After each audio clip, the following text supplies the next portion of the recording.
All right. Whew. What a day, man. The other one went long, and now I backed right into Christopher here. That's the discussion we're going to talk about, kratom. And I don't know a lot about it. As I was just telling Chris, um, Barbie, I think Barbie wants to come on. Shh. I'm on air. Hello? Yes. Oh, all right. So anyway, we're getting ready to bring Chris on. Sorry about that. That was producer Barbie. I thought she had a question about what you were going to do, Chris. Anyway, I want to bring on Chris with no further ado, and I swear there won't be any weird phone calls in the middle here anymore. I've shut off my phone and I'm ready to go. So tell me, Chris, you have a real interesting topic. This additive. Am I saying that right? Kratom. Yes, it's you can see in my background. They're just leaves that grow naturally in Southeast Asia, mainly Indonesia and Thailand. And the leaves are plucked from the tree, dried, and ground into tea, and drank as tea. Actually, I don't know if you can see the background, but is that the typical way? Yeah, I see it there. Yeah. So it's like tea leaves. I mean, it looks like tea leaves. Yes, correct. And that's how you typically ingest the benefits of the supplement. Yes, that's how I typically consume it. I've been taking kratom since 2015, and I just make a couple cups of tea during the day, and I get to live a better quality of life because of something in nature. So I'm just trying to tell other people about it. Yeah, there's a lot. Well, your subject is very timely with the new administration and Kennedy's, and Kennedy's devotion. Now I think he's going through a vote right now for affirmation. I'm not sure, but Yes. He's all about how American foods, kill you. So tell me about the benefits. I understand you started when you were like 8 years old and you had an accident and you were in chronic pain. Tell us the story and then tell us why kratom. And there's some bad words about it too. There's some, so let's talk about all that. Yep. We'll get it all out in the open. You got it. What led me to find kratom, there was a few different things that had happened. Initially, when I'll be 50 in March, but when I was 8 years old, I was out playing with a bunch of friends, playing hide and go seek, a little 25-mile-an-hour zone in the neighborhood, and I got hit by a car. The car was doing, they said, about 50 miles an hour in the 25-mile-an-hour zone. Left 40-foot skid marks. I remember them saying, and I read over the accident report last year again after all these years, and it left 40-foot skid marks. I remember hitting my head on the hood of the car. Next thing I know, I woke up in the road. My legs were hurting. I remember my head hurt and my legs hurt. So ambulance came, blah, blah, blah. They broke both of my legs on the growth plates. So that's what led me to really have a problem with knee dislocations over the years. On the birth plates. The growth plates. Growth plates. I'm sorry. It's been a long day already. The growth plates. I assume everybody our age definitely knows that. Maybe younger parents don't, or people younger. The growth plate is probably the most important part of a young person's life. Talk about the growth plate. Why that it broke on the leg broke at that spot? Was that important more than just broken leg? Well, besides that, by the time I was 11, I had one leg about an inch shorter than the other. Exactly. And after everything went through with the different surgeries and the different casts, most of my kids are about 6'3". I'm about 5'10". So there's your answer. So I'm a little shorter. Are you kidding me? Yeah, so that's cool. Yeah, the growth plates. I know for a fact and from experience that those things are very sensitive and damaging those. In during that time is 5'10" versus 6'3". Yeah, it was rough. You know, it was rough going through that. And I thought I was healing fine. And then about 11 years old, I was out at recess at school.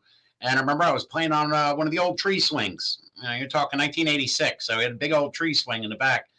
And I remember, get hopping off of it and my knee dislocated. And I'm laying on the ground and I'm looking at my kneecap on the side of my leg. And I'm like, oh my God, what the heck's going on? Your kneecap on the side of your leg? My leg was bent like this, and you can see the kneecap on the side when it went out. So that was my first time. That was my first time experiencing that. And I swear you see stars when that happens. The pain is so intense. Absolutely. And, my God. So after that, basically, if nobody knows, when your knee dislocates, it swells afterwards. You get the water on the knee. And then I was putting in knee immobilizer for a few weeks until the swelling went down. And then I went through a small rehabilitation, physical therapy again. And that probably happened 30 to 40 times over my lifetime. This constant knee dislocation, swelling up. 30 or 40 times you dislocated your knee, so to speak? Yes. Between over your lifetime? Correct. Well, so it's only 20 each leg, huh? Yeah, 20, maybe 15 on average, maybe. Yeah, that's tough, man. That's a tough deal to deal with, right? And I was an active kid, before my car accident, I was into karate, soccer. I love sports. I love being active. After all of that, I was scared. I actually had PTSD from doing anything because I did not want to. So, that led me down the, rabbit hole of nutrition, because over a few years of what happens when you, can't be active, you gain weight. So hey, dude, sorry to interrupt you here. Read that message. That's pretty funny. Wow, it's been a while. I'm watching something good live again. That's funny. So you were an active kid. You started gaining weight. Obviously, your muscle mass was less than it could have been if you got to work out to be able to get that. Correct. Yes. You got to be able to exercise. By the time I was 16, 17, I was in a stabilized area. I had a second surgery at 22. But I was in a stabilized area where I was using my body weight, which was probably about 230, doing push-ups and pull-ups and stuff like that. So it was plenty of weight. I didn't need extra weight. So I just started naturally looking into that. In school, I wasn't able to do gym. So I sat there and they made me do diet plans and study nutrition. And it was basically an extra health class I had to do. So I kind of taught myself nutrition and different things over the years just by my interesting. So that actually, at that age, you were probably, it was horrible. Instead of running around, out there and doing the events, you had to study about health. But at the end of the day, look where we are right now. Correct. Did that have an effect? Oh, definitely. There's a few different things that had an effect. My father was a real estate agent, but also on the side, he did Herbalife in the early 80s. So I had all these Chinese herbs and everything else around me, learning about Daun when I was like 9. I'm like, oh, what's this? What's that? So I got a very good education early about that too. So that, gave me a lot of, the groundwork, the foundation for what I'm doing today. Okay. So, I think we're so far got a pretty good setup, and they're asking questions at the right time. That's perfect. So exactly. So let's take a couple as they start to come in here. I really want to know. So we know the benefits of it. Correct. From your experience and so forth and so on. I know producer Barbie is very familiar with it, and I know a lot of people are. But for those of us who aren't, where do you find out about the benefits? Besides, they're going to learn everything about it today, and they'll always remember that. But in case someone missed the show, what are the multiple benefits of kratom? Kratom, yes. When me personally, I'm not allowed to make medical claims. I can't say it works for pain, anxiety, depression, or anything like that, obviously. Yeah. But these are all just hold on. I'm glad you said that, because we are getting into medical. The comments made today aren't necessarily the views of everybody within the organization or anybody within the organization. This is just as Christopher just said, and I'm more so not a doctor. We're just giving you, this is information, straight talk, and insights. Chris, when you go back to the benefits, also the one right below this, What are the biggest challenges? That's the thing. Both the benefits and the challenges. Let's open up this can of tuna. All right. Well, I don't even know where to start, but we'll get it all of it. We got involved in Kratom. I found Kratom in 2015. I founded my company in 2016. I got involved in the very early days of the American Kratom Association. The American Kratom Association fights for misinformation, fights for consumer rights to access kratom.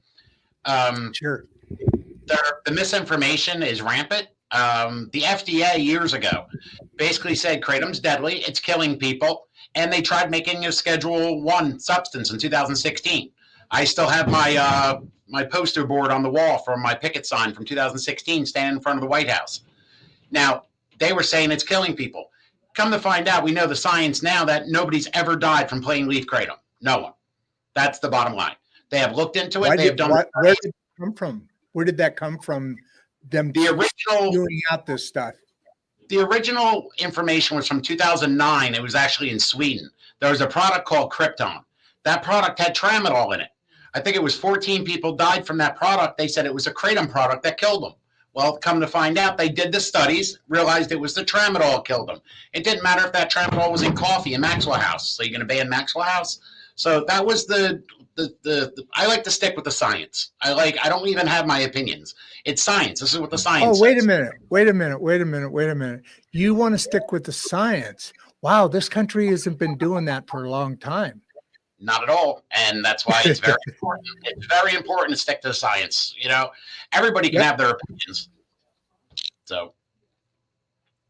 No, so you said you that was just a lead in. I was slipping in a funny there.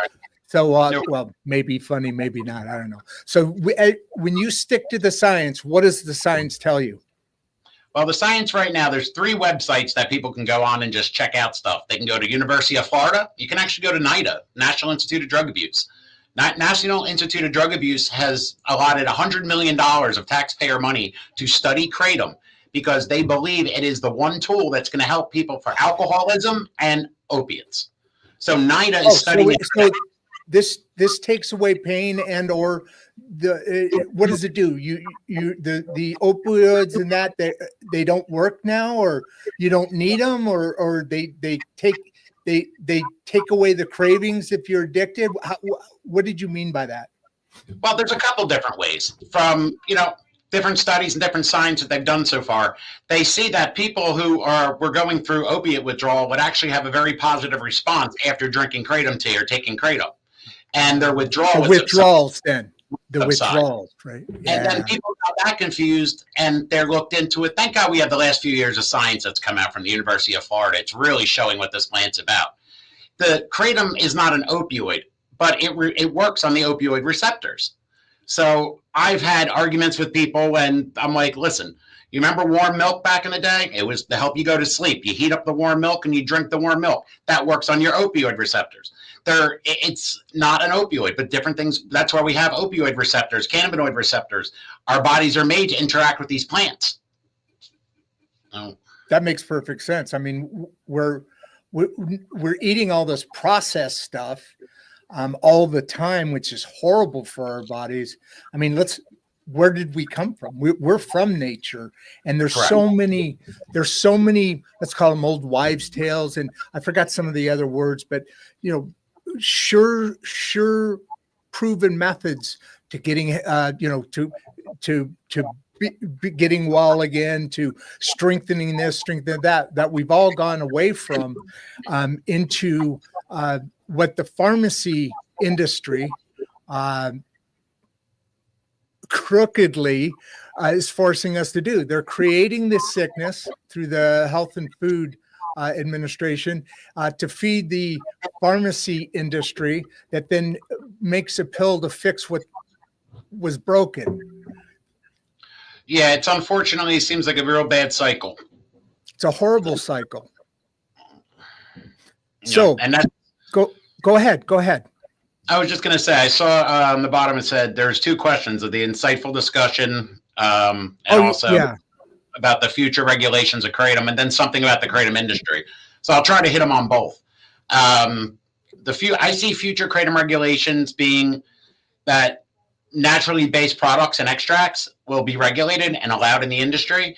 And there's Oh, a wow. lot of synthetic products out there that are far from what nature intended, and they're not going to be really be allowed, as we move forward down the line. There's going to be a dramatic shift in that policy, those policies.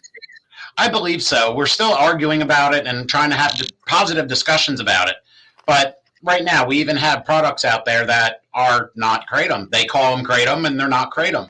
So what if somebody's buying these adulterated products or these synthetic products and saying, oh, I heard kratom's great. I went and bought this product. They said it was kratom, and now I feel like crap, or it didn't work for me, or something else. Well, that's where the information comes in. Not everything that says it's kratom is kratom. So making sure that you're buying a real solid product and something that comes from nature is the most important. Like, just to bring up another plant that's very popular nowadays, cannabis. Well, yes. Cannabis, what have we done? We went from having regular cannabis flower to now there's extracts and dabs and this and that and everything else. And there's so many people that don't want that. They want they just want the natural plant the way it's supposed to be. So, and that's where I see the most benefit. You know what? And it's interesting you point to that example because interesting story about cannabis. When it was outlawed, it used to be legal, obviously, right? It was a plant, or it is a plant. But before it's now becoming more legal again. But the reason it became a substance by the government's view on the substance as being, all of the things it really wasn't. There's some, the high effect, this, that, whatever. But the reason is because the cotton farmers, they actually created and pushed a bill because in the beginning, like you said, it was a plant where it was competing with cotton for clothes. Yeah, you can make clothes. Yeah. So the actual reason it was first set as a number what disease, opioid type dilemma was that, and now you're hearing things about kratom that might have similarities between the old cotton days and this days, right? Yep, there's many reasons for. I mean, it was 1937. I'll give you an example. 1937, they banned cannabis. Well, also 1937, it was in, I believe, I'm going to say this wrong. It's either Malaysia or Thailand. One of those countries banned kratom because it was getting in the way of the opium trade and the opium tax. So they recently, I believe it was, I don't know what happened. Oh, your camera went out. What the heck are you doing, dude? Nothing. I'm just talking. All right. Well, let's click. Oh, something. Yeah. There it is. I think I had a you ran across. You ran across the aisle, huh? To a different office. Well, I moved my leaf background out of the way, so we don't need that. You already saw what it looks like, and I can show you powder and everything. Yeah, actually say that you told me that, but I don't think you told the audience that background was the plant or the bush. What is it? Kratom leaves. That was the leaves in the background in one of the regions that they harvest kratom in Indonesia. But it's just a leaf. It's just a leaf from a tree. It's ground down. How do people find out about it? The tea. Huh? It's very hard. This thing keeps going out. I don't know why. We'll work our way through it. The information's more important than either of our faces. Yeah, I don't know why. Yeah. That's very interesting. The camera keeps going out. I'm just sitting here talking with you. It's the government. They're shutting you down, dude. They don't want this message to get out, so they're beaming intrusions. Oh, I just lost him. All right, so technology is awesome, guys. We all love technology, and it's moving faster every day, and it's being able to make our lives a lot better. But with that comes, well, part of the reason I have this show is because that technology. I mean, look, we would have never been able to do this before, but here we are, and he's right back out in the field again, and it's just amazing that technology. But then your life depends on it. I shouldn't say that. You depend on it, so little shit happens. And I'm out in the rural area. I'm in, so we're in Salem County, New Jersey. We don't even have 5G out here. Like, I'm dependent on Comcast, What? and if Comcast has a 2-minute outage, so do I. Oh man, that's not fun. So what is the safest way for beginners to try kratom? I assume it's just to put in your tea and drink it, right?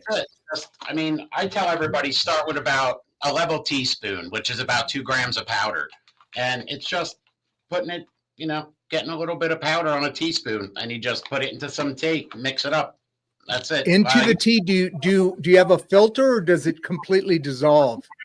It honestly doesn't dissolve. It actually creates a suspension. So I have a video on our YouTube about how I make the tea.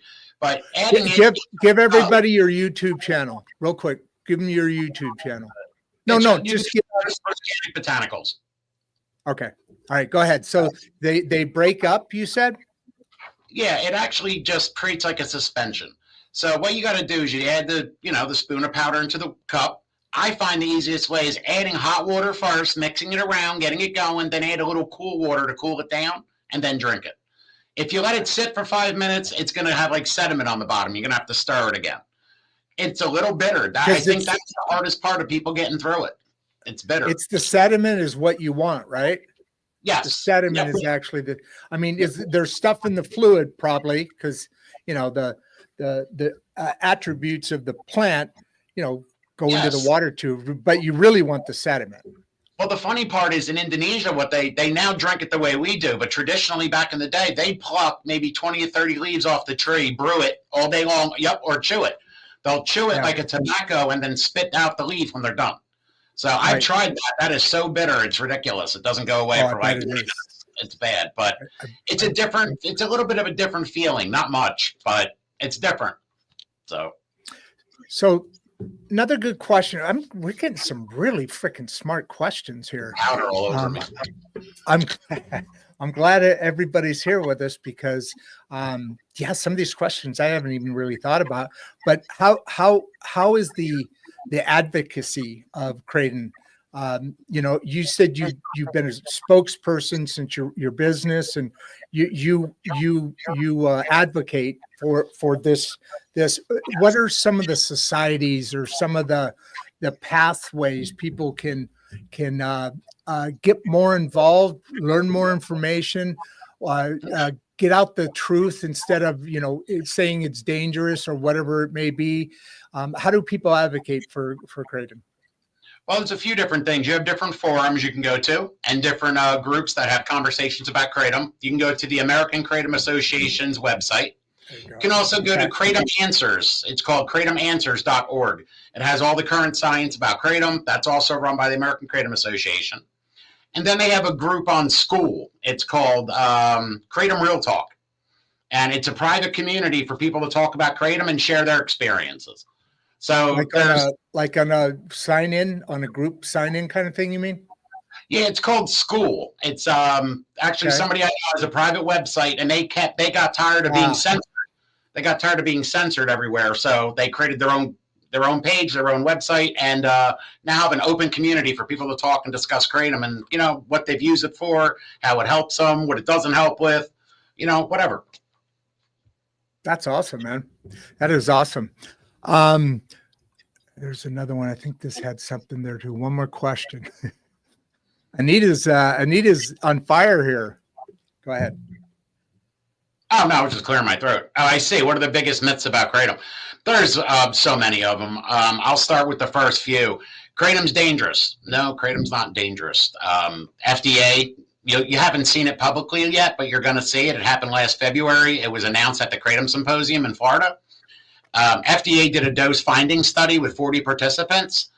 Out of those 40 participants, I think it was in a 20-minute period, they gave them up to 24 capsules, which was 12 grams of kratom. Now we're talking about kratom powder. 12 Hold grams. On a second. I'm going to interrupt you again. Pick up your thought in a second. we have almost 700 people on the show right now. This subject is obviously got a great deal of interest. Again, I jump in and out. I like to throw things around a little bit and shoot from the hip. But dude, I mean, you ought to put in your website in the chat at some point here while we're going along, and just give a little bit of information in that. But go ahead with your thought. I hope I'm not I hope I'm not crossing you up too much here. No, I just want to say I'm actually going to try to connect something. I run a website and everything, but I'm Generation X, man. I'm trying. That's what this show's about, man. This literally is what this show's about, because the world's moving so fast and only going to move faster. Look at AI. We need people our age need to be able to understand and get information and talk about it and learn something about it, because you're younger than me. You said you're X, Generation X. You're in your like 50s. So I'm in my mid 50 in March. Okay. I'll be my next birthday will be 63. I don't remember. But anyway, if you knew about that back then, when the internet and the computers and mobile phones, the world took a dramatic shift. And guess what? The people that were my age back then, they were lost. There was a big bout of depression because they were taken out of, they were segregated from society because everybody's using these technologies and they had no clue what the hell was going on. So it's a big learning here. Yeah, it is. Absolutely. I did try to hit my website over there on the chat in the comments, but it said it refused the post. But it's Christopher'sOrganicBotanicals.com. You can go there anytime. And obviously, we're open 24 hours a day online. We have over 200 blog posts about education about kratom. So you can go on there and educate yourself about kratom as well. And that's on your website, you said, on the blog of your website? Correct, yes. So the myths about kratom, I would say, like you said, kratom's dangerous. Well, FDA did a dose finding study last February, gave 40 participants up to 12 grams of kratom each in 24 capsules. In the placebo group and the controlled group, they only had 2 different reactions, and that was nausea because of taking so many capsules, so much product at one time. That's not a normal amount. I've been taking kratom for 10 years. In my tea, I take about 5 grams. I take about a tablespoon and dump it in there, mix it up, drink it, and go on with my day. Everybody's individual. Everybody's body chemistry is different. So, it's understanding that, and then understanding medication interactions, and, just really understanding your body and what works. But I really see the myths really upsetting, because there's something here that can actually help people.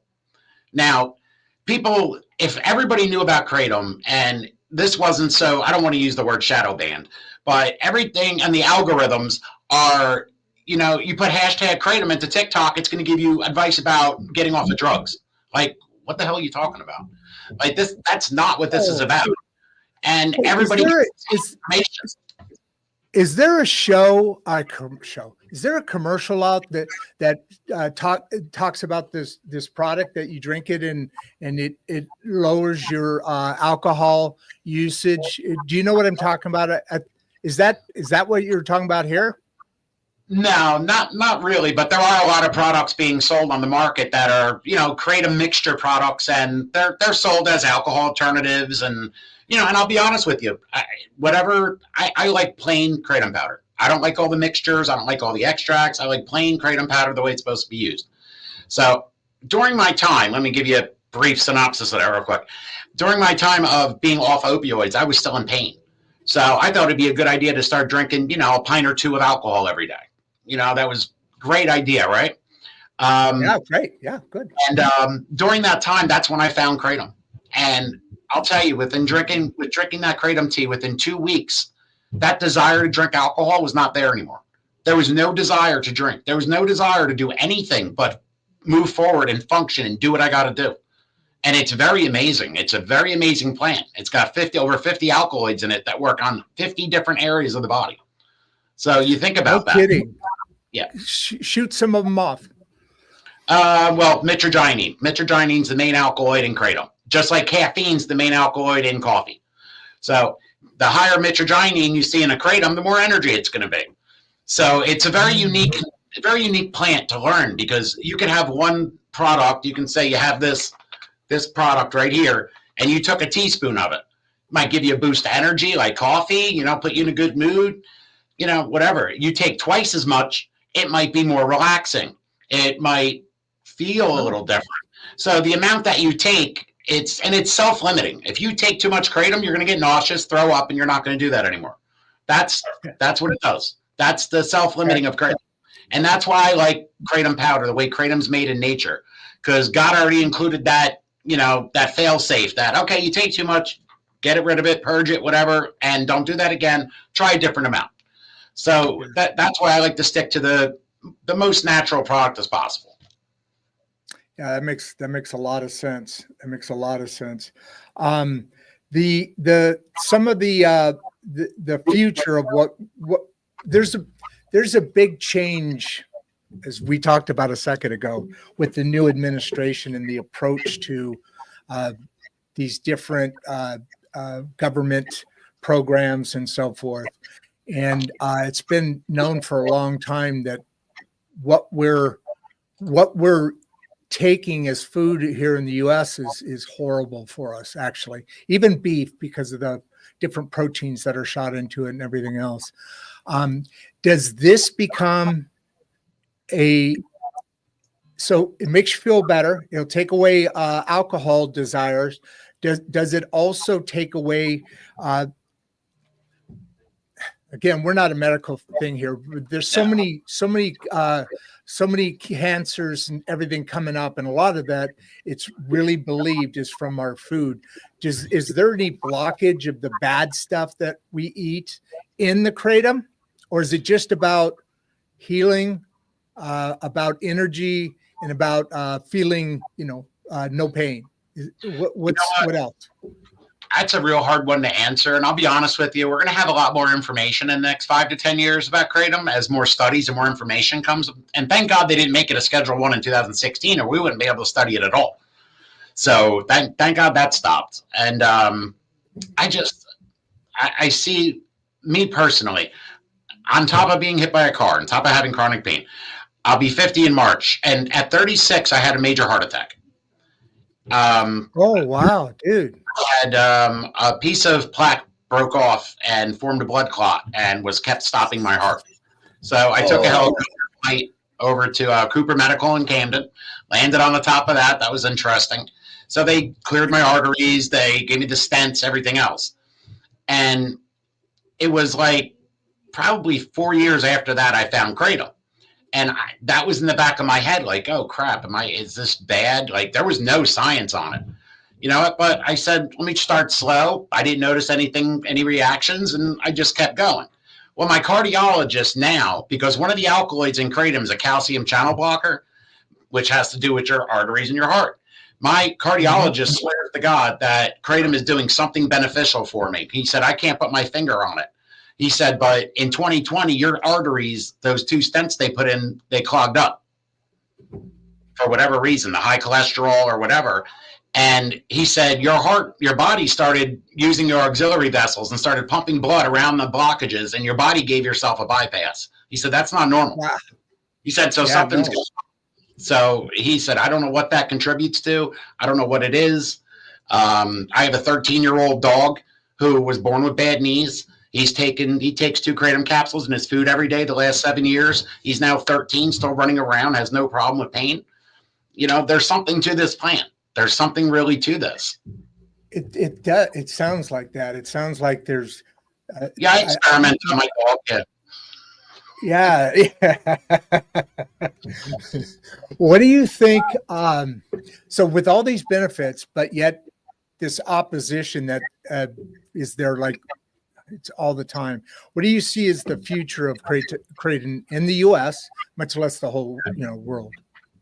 Well, recently we finally had regulations put down in Indonesia. No kratom has left Indonesia since I think it was September, October of last year.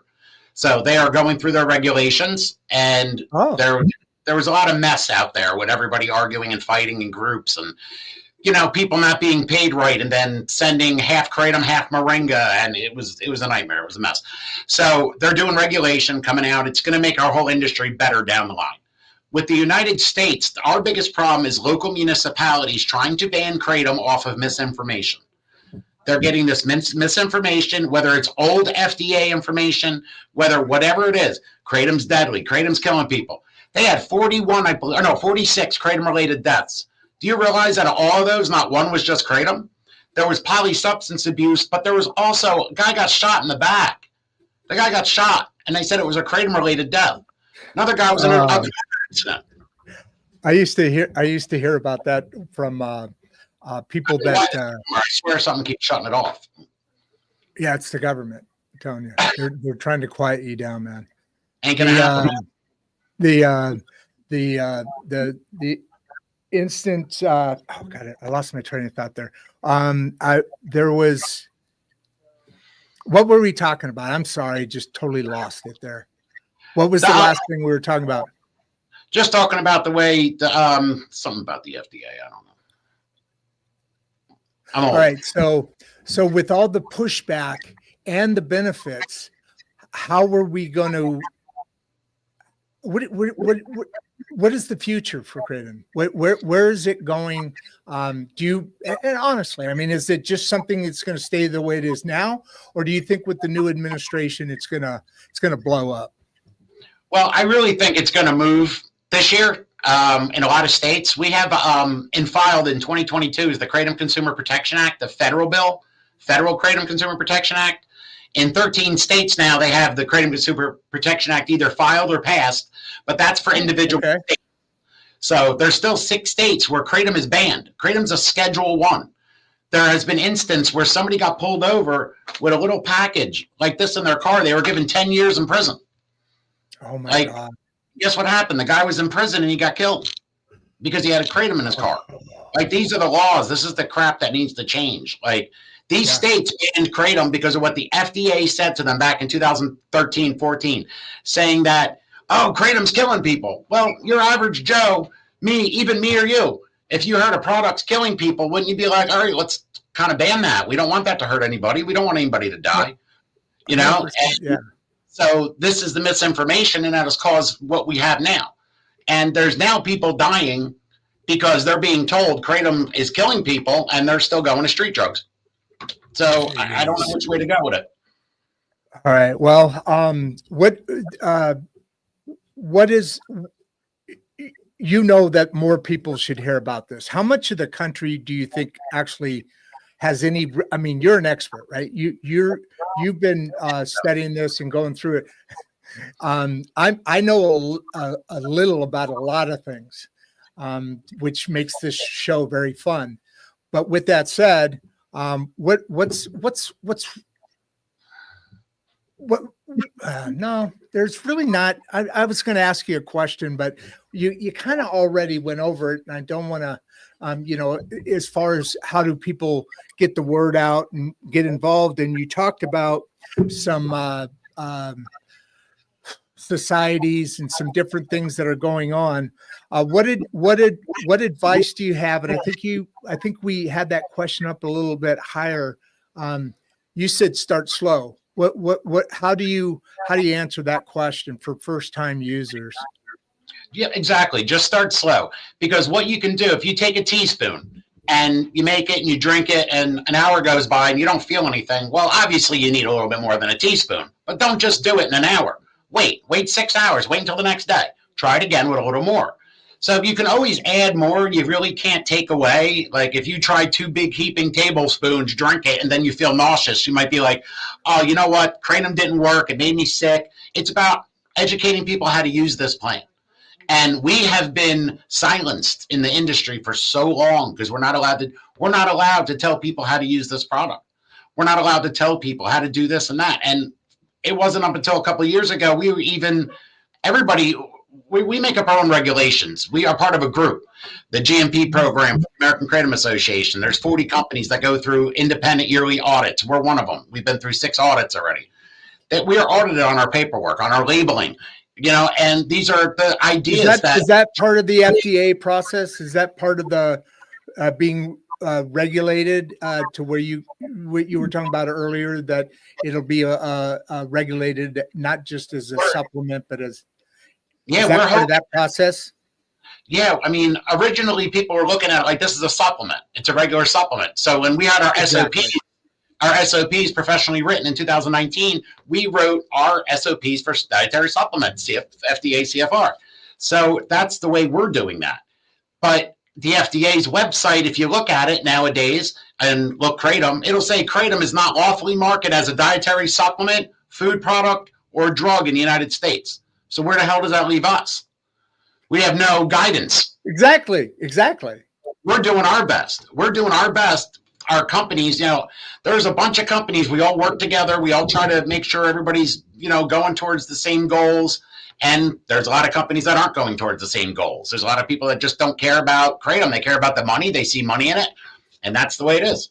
So that's okay, whatever. But we're about education. We want people to know there's something else out there. My life was made better by kratom. So ever since 2016, that's been my life's basically goal, to just talk to people. Your life's work, yeah. And it makes how many people in the United States know about kratom? I actually have a statistic for that. 6%. Yeah, that 6%. 6%. Wow, that's tiny.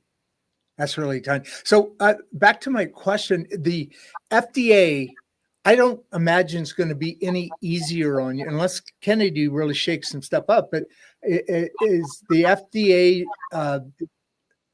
how much do you have to go through? You said earlier in this conversation that they were going through all the regulations and doing the reports and, getting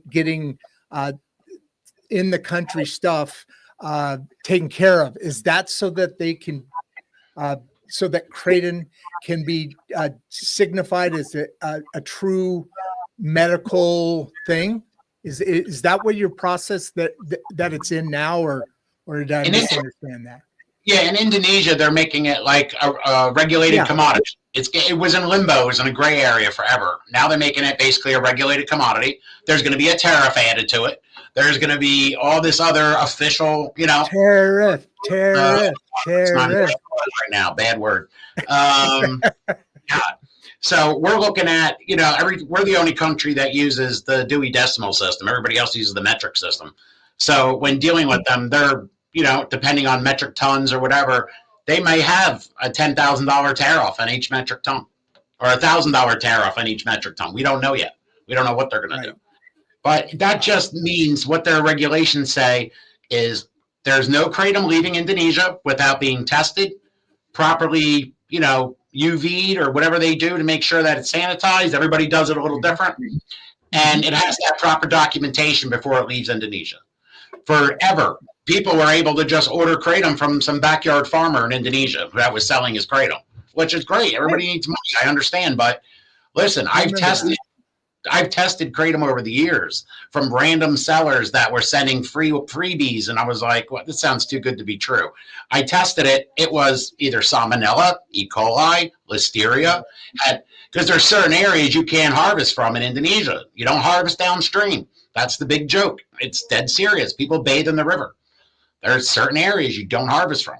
So, it's understanding the region of Indonesia even. I mean, it took me a long time to even understand the culture, that it's much different than the United States. Way different, yeah. If he says, my buddy says, hey, man, I'll get back to you tomorrow. That's like next week. Yeah. Kind of like manana, right? Yeah, it's pretty different. So what do you think? So I think we've had a pretty good discussion here. I think we've got a basis, we've got a basis to build from here. And, like you said, 6% of the people know what we're talking about. Now it looks like maybe a few more percent will, which is always a good thing. In closing thoughts, I mean, I'm going to do some stuff after we finish here, but in closing thoughts, what do you want to leave people with in your subject here? How much do you sell a lot of kratom yourself? We're a small family-run business. It's just me, my wife, and my daughter. Back in 2019, 2020, before COVID hit and everybody got into the kratom industry, we probably did 40, 50 orders a day. Now we're down to about 15 orders a day. So Wow.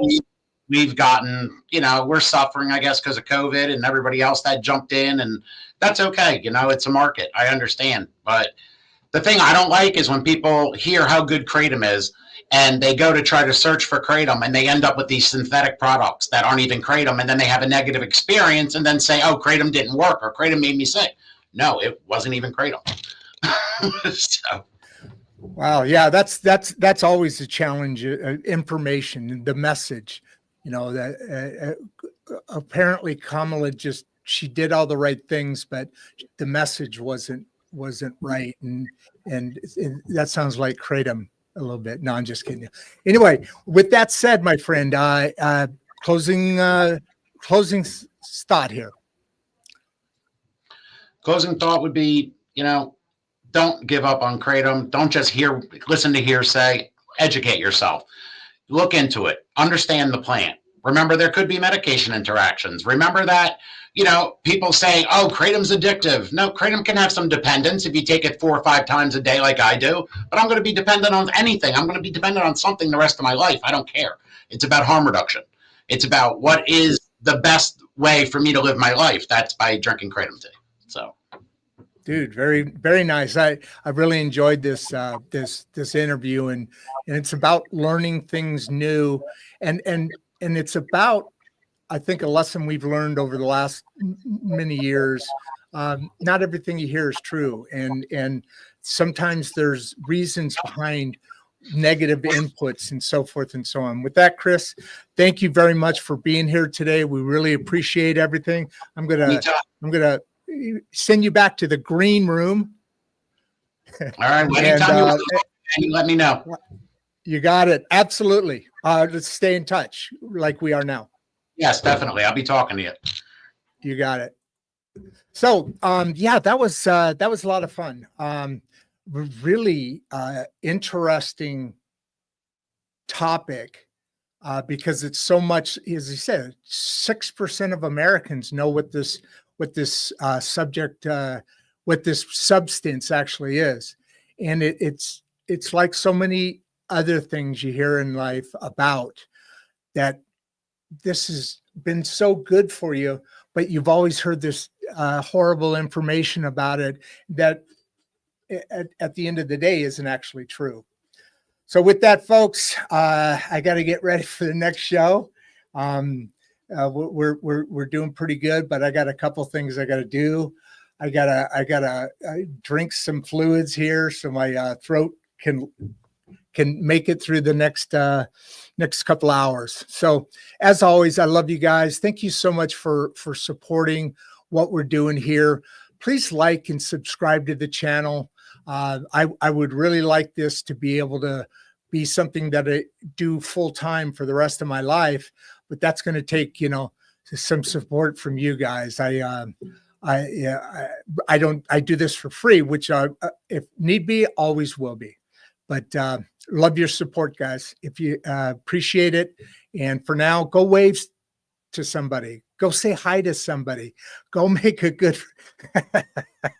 Hi, Chris. I saw that. Sorry, he's messing around in the green room there. He's poking fun at me is what he's doing, I think. Yep. Drinking his kratom. So, hey, that's it for now. I can talk forever, but I want to go kick back and kind of chill for a minute, return some of these phone calls. Love you guys. Say hi to somebody. Go create a vibe. Every place you go, you should be creating a better vibe than before you were there. As you're coming in, you should be adding a vibe, and I'm not a 60s hippie, but a lot of those things, it's true, make love, not war. I have a thing about, if you saw yesterday, I talked about the budgets and so forth of war, and what if there never was. So come back about an hour from now. We're going to get into an alternative investing strategy, stock market stuff. Come back. We'd love to see you. I'm going to go take a nap.